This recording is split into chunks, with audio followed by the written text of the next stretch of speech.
in Week 8 with more. Hey, Aditi Kinkhabwala, take it away. After what was really a disastrous start to last Sunday's game, Baker Mayfield settled in and had the outing of the week. He was the AFC Offensive Player of the Week for a reason. He completed 21 consecutive passes, that streak only ending because he spiked the ball. But now when we talked to him this week about being so locked in, he said he didn't feel any different. He said there was nothing that really altered in terms of his confidence, his swagger, or his vision of the field, or in having lost Odell Beckham Jr. to that torn ACL. Baker said this is just the evolution of him trusting his offense, trusting the players that he's playing with. Now, of course, against the Raiders, the Browns do have a significant challenge, and that is that they will be without Beckham.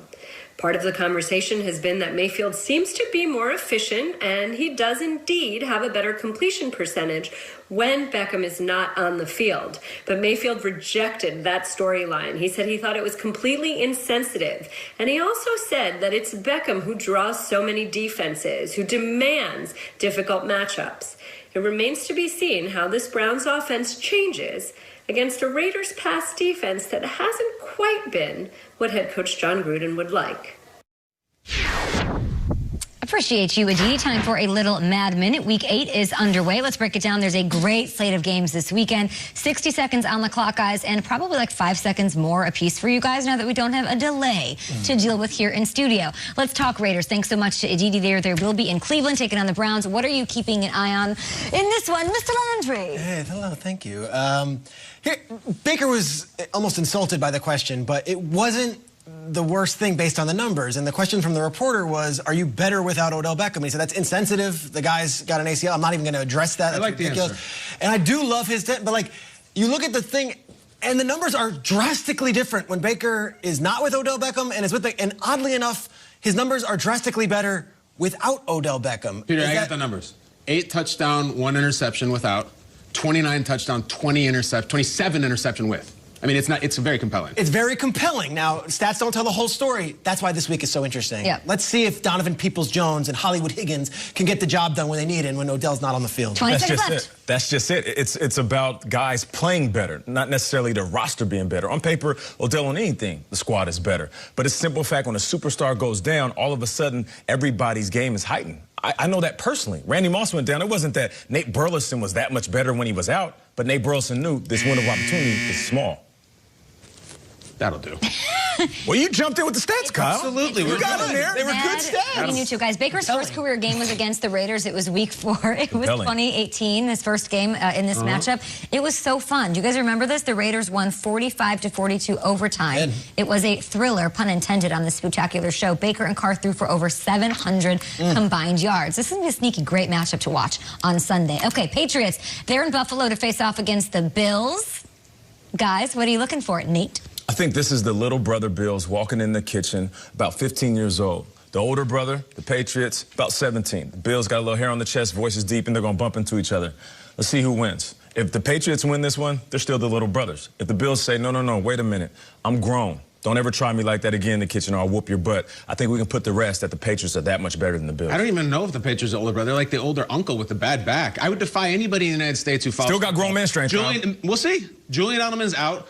Name any wide receiver on the New England Patriots other than N'Keal Harry. If you're just out there. Jacoby Myers. It's Jacoby Myers, general population, okay? Gunnar Olszewski, Demir Bird. Like, these are their guys. And Cam, who's not playing well either. Like, if the Bills lose this game, it's a huge embarrassment. You have to beat this team.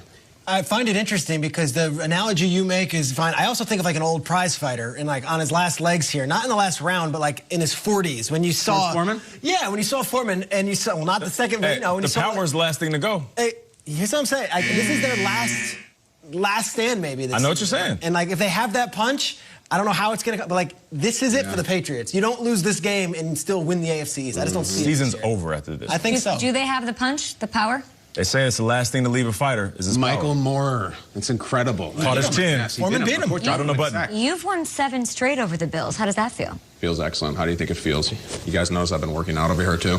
Wait to see the workout I get this week. If we had Bill Burr, he would play Sean McDermott, and he would say that they're 0-6 against you. So 0-6 McDermott all time against Belichick. Tom Landry, how do you feel about Coach Belichick talking about how much he works out? Yeah, I mean, look, Coach Belichick did the glow up in the quarantine. You look good, Kyle. I mean, Belichick. Look at those arms. On here, people say glow up. Okay, let's move on here. 60 seconds on the clock, guys. The Bengals are hosting the Titans. What intrigues you in this one? Let's start with you, Mr. Belichick. First of all, I'm going to break character for this. As we know, the Bengals are the crash test dummy for the angry run segment. I mean, they've been in more than ever on the wrong end. Not I got to go against DH. Just everybody tackle. Please tackle. Also, Derrick Henry, just fascinating to watch this. He's still leading the league in touches. Are we going to keep doing this thing week after week? And is there going to be gas left in the tank come December? Watch how many touches he has this weekend. Bengals traded Carlos Dunlap, who might have been their best remaining defensive lineman on the field. If you look at this defensive line from the Bengals, they are a bunch of unknown, young, inexperienced guys. It could be a practice squad defensive line from other. I'm not insulting them as players. I just don't know them. Derrick Henry and that offensive line, this could be trouble. Yeah, when we were in Philadelphia for the draft, the tagline for the promo was "The future is now." If you want to see the future of the wide receiver position, watch T. Higgins and A.J. Brown. These dudes are fantastic. Anybody else want to? We got 10, 15 seconds. I don't think there's a player I like watching right now more than A.J. Brown. I love watching him. We've compared him to T.O. for years. Yeah. It's the after the catch, the quick slant and gone. It's amazing. I love that dude. No doubt. The Titans are one game up on the Colts in the AFC South. It sounds crazy a little bit. They're good. We've seen them in the playoffs a bunch. They're looking for their first division title, though, since 2008. Okay, Steelers heading to Baltimore to take on the Ravens. This is the game. This is the surf and turf, as Schrager likes to say. It is an AFC North absolute showdown. Schrager, what is you excited about this one? I just love the rivalry, the history. Steelers and Ravens at 6-0 and 5-1. This is what it's all about. And this game, even just being at 1 o'clock and it's not being one of these primetime games, like I love that. That's what this used to be in the AFC North. It would be one of those early games. You're like, oh my God, they're hitting so hard. And these guys hit so hard. The addition of Yannick Ngakoue is just another hitter on the field. I can't wait. This is one of those where it might be 10-9, it might be 12-10. And I'm watching it. I love this. This is old school football. We haven't done this in a long time, Peter. Steelers linebacker Robert Spillane from Western Michigan? my man. Yes. He's back. Still got it. Officially back. We had a great story last week with him meeting Derrick Henry at the goal line. Also gets banged up on the play. Is this the week they miss Devin Bush, though? This is not Derrick Henry north and south. This is Lamar Jackson, all 360 degrees of the compass. I think the Steelers defense is going to miss their hurt linebacker this year. What gets thrown around a lot in TV and the media is a playoff game. And I'm telling you right now, in the locker room, if it's a regular season game, most of the time we're like, these guys don't know what they're talking about. But this is a game. Both teams know this. And if you want to watch a playoff atmosphere, this is it. Trivia question for you guys, and by you guys I mean you, my friend. I know. Okay, Fake news. Just trying to drum something up. Who scored the first touchdown in this incredible rivalry back in 1996? 96. Elvis Gerback? I'm going to say Ernest Biner. Any guesses? I'm going to say Bam Morris. Bam Morris. I don't know. I'm going to say Barry Foster. Steelers Hall of Fame DB Rod Woodson. Wow, a defensive Listen to this, a 43-yard pick six off. Of course. Vinny Testaverde. Yeah. He would, of course, That's go on to good play for stuff. the Ravens and bring a Super Bowl to Baltimore in the year. Who knew? 2001. Pick six monster. 2000. Okay, NFC North battle between the Vikings and the Packers at Lambeau. What intrigues you about this one, Michael Jordan? Well, the Packers rolling within this division. You know, it's interesting because last year we saw the Packers have a great regular season, and then towards the end they collapsed. So as much as I get excited about Aaron Rodgers catching his rhythm and doing his thing, it's almost like I don't want to get too excited because I want to wait till December and January to see how they do.